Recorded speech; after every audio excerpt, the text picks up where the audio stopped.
ခန္ဓာကိုယ်ရဲ့အစိတ်ဖြေစက်ရုံလို့တောင်တင်စားရတဲ့အသေးချမ်းမှာဖို့ဆိုပြီးနေ့စဉ်စားသုံးမှုပုံစံကအရေးကြီးဆုံးပါပဲเนาะ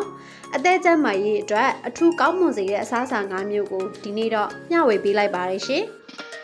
လေ့လာမှုတွေအရကော်ဖီတောက်ခြင်းကအသေးစီဖုံးခြင်းကိုရှော့ချပေးပြီးအသေးရောင်ရမ်းမှုကိုတက်တာစေတယ်လို့ဆိုကြပါတယ်ဒါပေမဲ့တကြားနဲ့လို့စီကိုအလိုအကျွံမပါဖို့တော့လဲလိုအပ်ပါတယ်เนาะ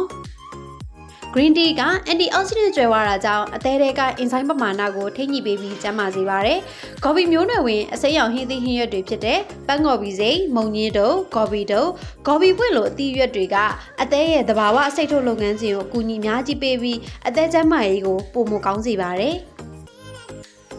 အစိတ်အစံတွေက healthy fat နဲ့ vitamin E ပါဝင်မှုကျွဲဝါလို့အသေးအစီပုံရောဂါဖြစ်ပွားမှုကိုရှော့ချပေးနိုင်ပါတယ်။ဒါကြောင့်ကိုနေ့စဉ်စားသုံးမှုပုံစံတွေထဲမှာအစိတ်အစံတွေကိုလည်းပါအောင်လို့စားပေးသင့်ပါတယ်နော်။ Omega 3 fatty acid ကျွဲဝါတဲ့ငါးတွေဥပမာအနေနဲ့ salmon ငါးတို့လိုမျိုးကိုစားပေးခြင်းကအသေးရဲ့ရောင်ရမ်းမှုကိုရှော့ချစေပြီးအသေးကျန်းမာရေးကိုလည်းအထောက်အကူပြုပေးပါတယ်။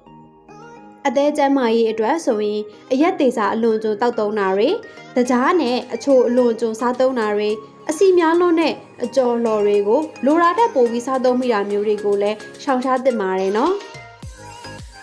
မိမိရဲ့ခန္ဓာကိုယ်တွင်းကအဆိပ်အတောက်တွေကိုဖယ်ရှားပေးတဲ့တာဝန်ကိုနေ့စဉ်ဆောင်ရွက်ပေးနိုင်တဲ့ဒီကျန်းမာတဲ့အသေးကိုပိုင်ဆိုင်ရဖို့ဆိုရင်ဒီနေ့ရစပြီးတော့အစားအသောက်တွေကိုကျန်းမာရေးနဲ့ညီညွတ်အောင်ယူဆိုင်စားသုံးကြမယ်နော်။